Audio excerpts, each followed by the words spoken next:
Esta es una investigación que se desarrolla en el campo de las ciencias sociales. Obviamente, la base fundamental es la presentación de documentos e informes militares de la época. El libro, o en este caso la presentación, se estructura en función de los documentos, tomando en cuenta los elementos cronológicos, porque, como toda investigación histórica, se lleva una secuencia de los hechos. Y en ese sentido, por supuesto, estos documentos permiten visualizar y comprender la naturaleza de lo que fue, lo que pudiéramos denominar como una rebelión popular, ¿no? En función de lo que explican los documentos que permiten hablar con propiedad de que lo que se llevó a cabo en ese momento fue un hecho con esas características. Para ese público que tal vez no tuvo la oportunidad de vivir en esos años, durante esos años, o tal vez no es dominicano, vamos a hablar un poquito de qué sucedió ese año. Verdaderamente, en el año 1984, y anterior al mismo, el gobierno venía con un proceso de conversación con el Fondo Monetario Internacional, FMI, con el objetivo de llegar a un acuerdo. El gobierno de Salvador Jorge Blanco fue presidente de la República del 82 a 1982 a 1986, tomó una serie de medidas, las cuales fueron anunciadas específicamente durante el asueto de Semana Santa de 1984, específicamente 16 o 17 de abril de ese año, de 1984, las cuales implicaban un aumento de manera desproporcionada de una serie de artículos de primera necesidad que afectarían a los sectores más empobrecidos de la sociedad dominicana.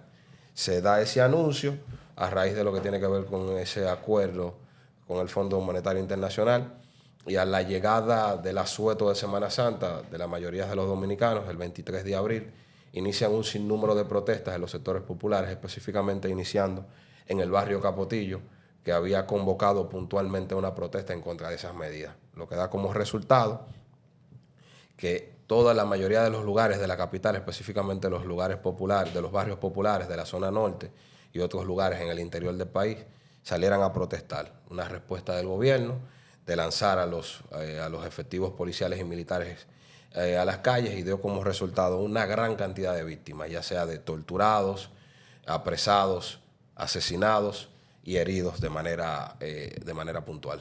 Eso fue lo que sucedió, y el día de mañana se cumplen 40 años, y por esa razón nosotros vamos a presentar esa investigación el martes 23 de abril del 2024 en el Salón de Orientación de la Biblioteca Pedro Mil de la Universidad Autónoma de Santo Domingo. Qué bien. Sin embargo, el gobierno en ese momento lo atribuyó a una respuesta de la oposición política. Sí, verdaderamente, por eso la importancia de los documentos que el maestro menciona. Ustedes van a mostrar en la investigación. Sí, hay una serie de documentos, de memorandos y comunicaciones de manera formal, firmada a puño y letra. De la más alta jefatura, en este caso, de las Fuerzas Armadas. Es decir, que procedían del secretario de las Fuerzas Armadas, que en principio le transmitía. Usted sabe que la jerarquía militar tiene un orden. Y por supuesto esa comunicación se la transmitía el jefe de Estado del Ejército Nacional, que en ese momento era el general Manuel Antonio Cuervo Gómez, al secretario de Estado de la Fuerza Armada, Ramiro Matos González, que a su vez le transmitía la información al presidente de la República, el doctor Salvador Jorge Blanco.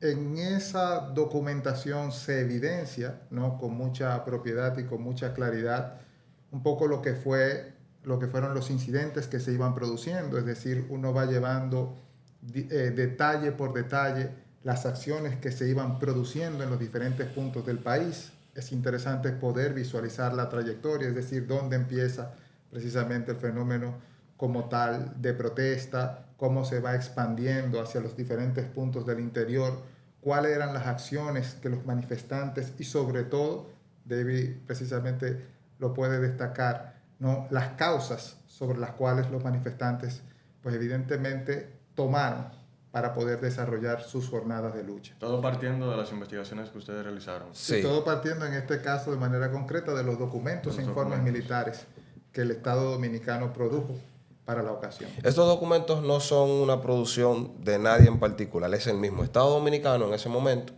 que, como bien detalla el maestro, cumpliendo con el escalafón y con lo que tiene que ver con la línea de mando dentro del mismo Estado, genera ese tipo de documentación para comunicarle de manera final al presidente de la República cómo se van desarrollando los hechos y cuáles son las causas.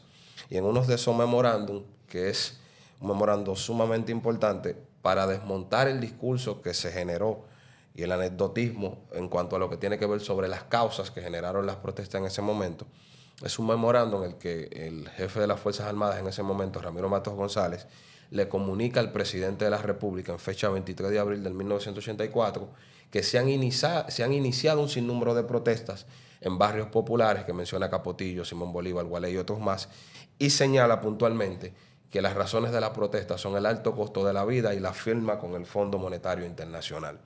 Lo que demuestra que independientemente, públicamente, el gobierno y los principales líderes del partido de gobierno en ese momento, que era el PRD, señalaran que era una conspiración en la comunicación interna. Ellos siempre manejaron la tesis y sabían la información de que los hechos estaban ocurriendo por la situación económica. No pudieron señalar ningún responsable.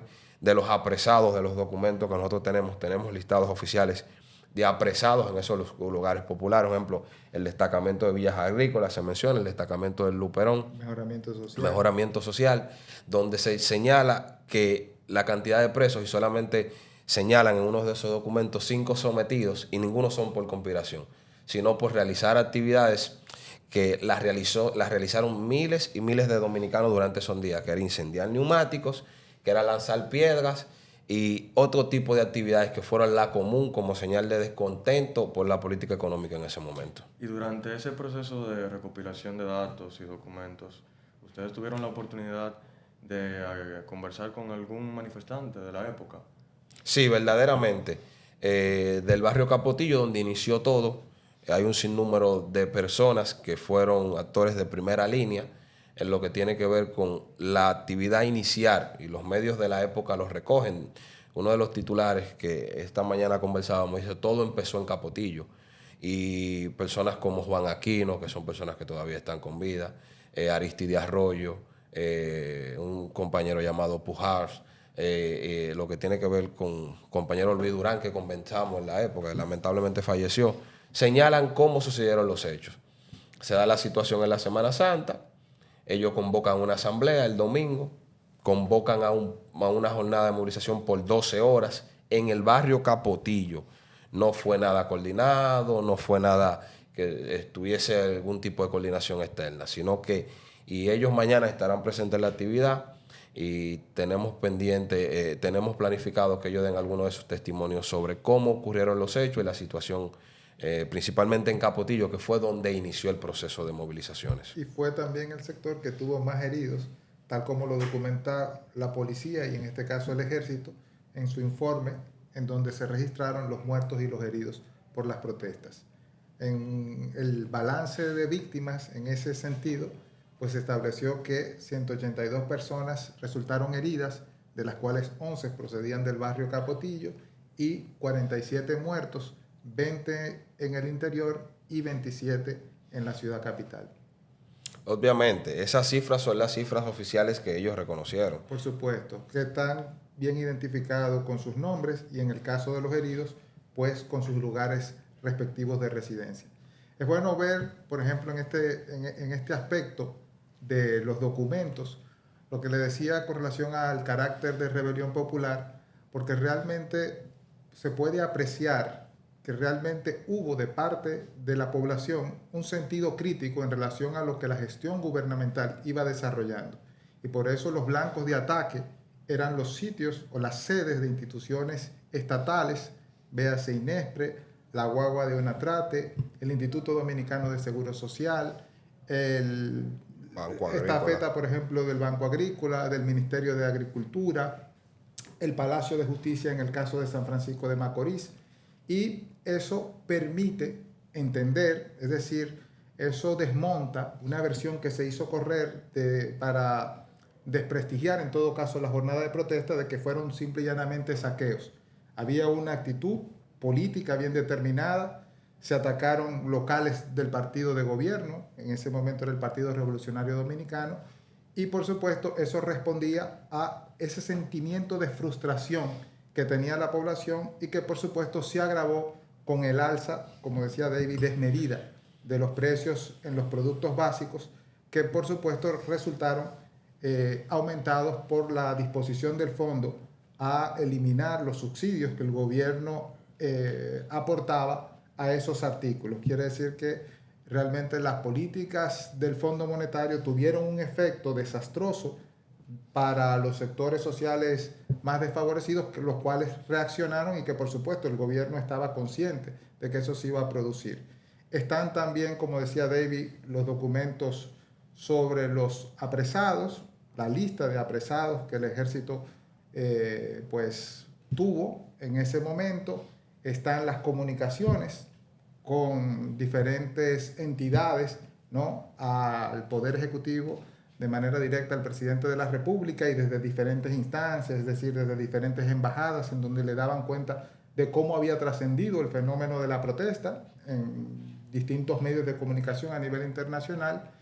Y un aspecto muy importante dentro de la documentación que presentamos tiene que ver con las actas de defunción, que son un documento de vital importancia para poder entender la naturaleza de los asesinatos que se llevaron a cabo. Así mismo es, y en la misma línea que plantea el maestro, las víctimas, la característica de las víctimas de ese momento demuestran que verdaderamente ocurrieron excesos abusivos por parte de lo que tiene que ver con los cuerpos represivos del Estado, dígase la policía en ese momento y las Fuerzas Armadas en todo su conjunto.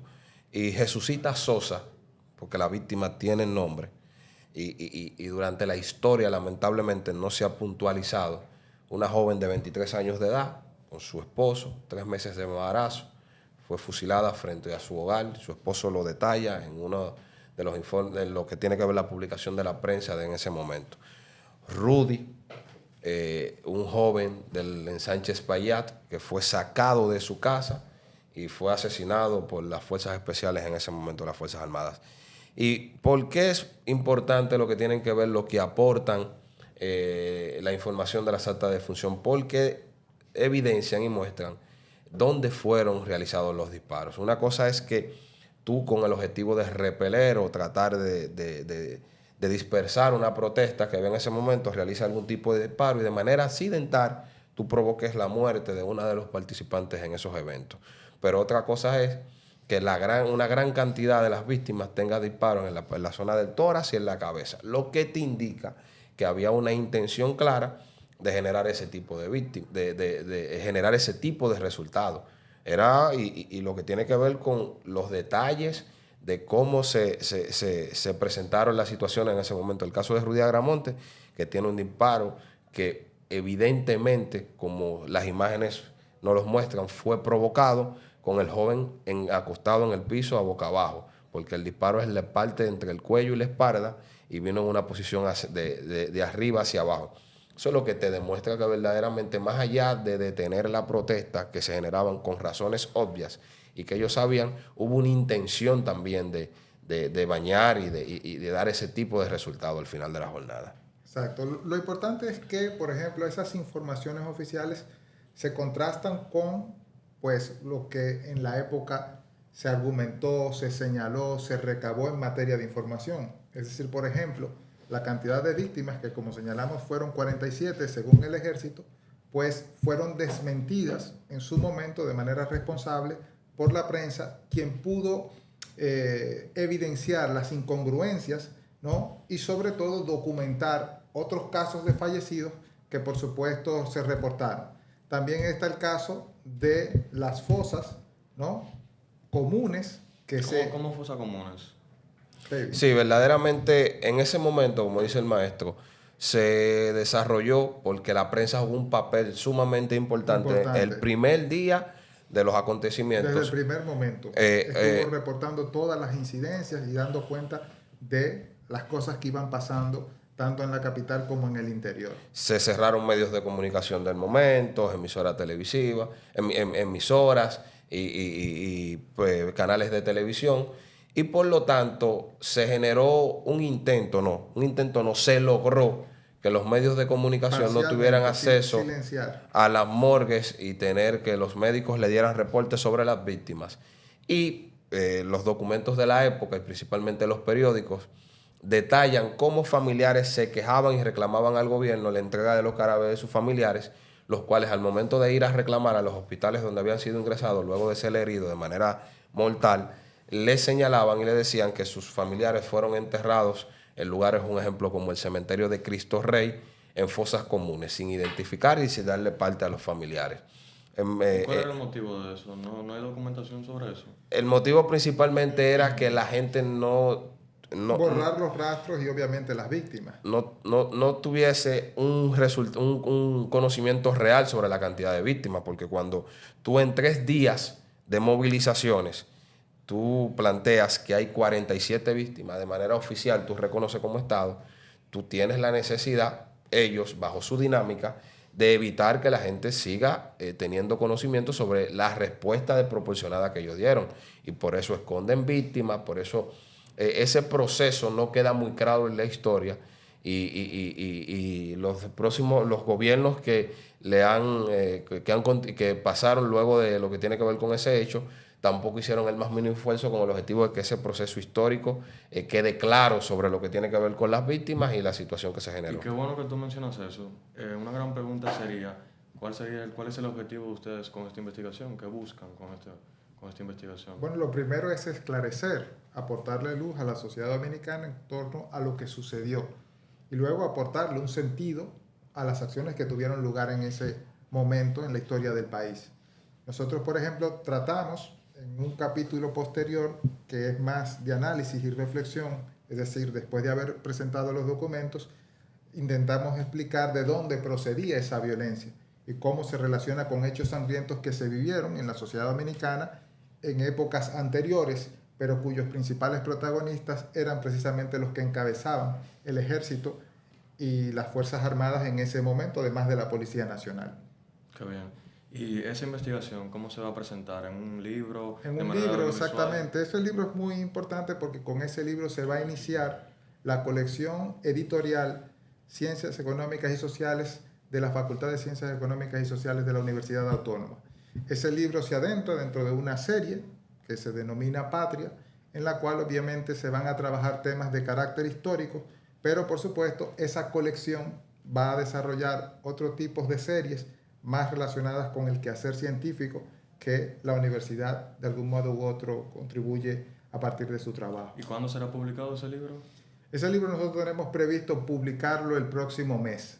No lo hicimos ahora para la ocasión porque obviamente el tiempo se nos hizo corto, pero en todo caso ya el trabajo está terminado y por ende nosotros le entregamos a la editora que ya tiene en sus manos el documento para que lo pueda trabajar.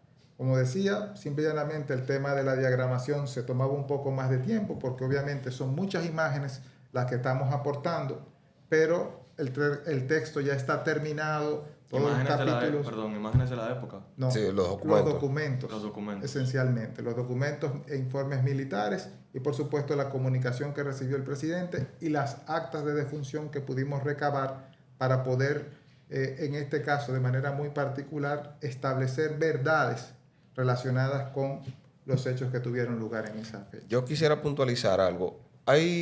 Históricamente se ha generado una discusión alrededor del tema de las movilizaciones de abril de 1984. Y es que en cada ocasión de que alguien trata de aportar desde el punto de vista científico o desde el punto de vista histórico a esclarecer lo que tienen que ver sobre los hechos que ocurrieron los días 23 y 24 de abril de 1984, hay algunos sectores que se levantan planteando que se busca distorsionar la historia. Nosotros hacemos una investigación dentro del marco de aporte de una serie de documentos que nosotros estamos en la disposición de un espacio desde el punto de vista académico y con todo el respeto del lugar, discutir y ventilar lo que tiene que ver con la veracidad de la investigación que nosotros hemos desarrollado desde la Facultad de Ciencias Económicas y Sociales de la Universidad Autónoma de Santo Domingo. Qué bien. Entonces reiteremos, mañana se presenta la investigación. Exacto, titulada La violencia de Estado en abril de 1984. Eso será en la Facultad de Economía en la UAS. En la Biblioteca Pedro Mil, la sala de orientación a las 6 de la tarde. Qué bien. Pues gracias a Mauri, gracias David. Muchas gracias. Agradecemos su participación aquí en el Listín Diario. Esperemos que todo salga muy bien mañana y que la investigación sea presentada con toda la rigurosidad como ustedes acostumbran. Muchas gracias. Agradecemos la sintonía de nuestros lectores del Listín Diario. Para conocer estas y otras informaciones, visiten nuestra página web. Gracias.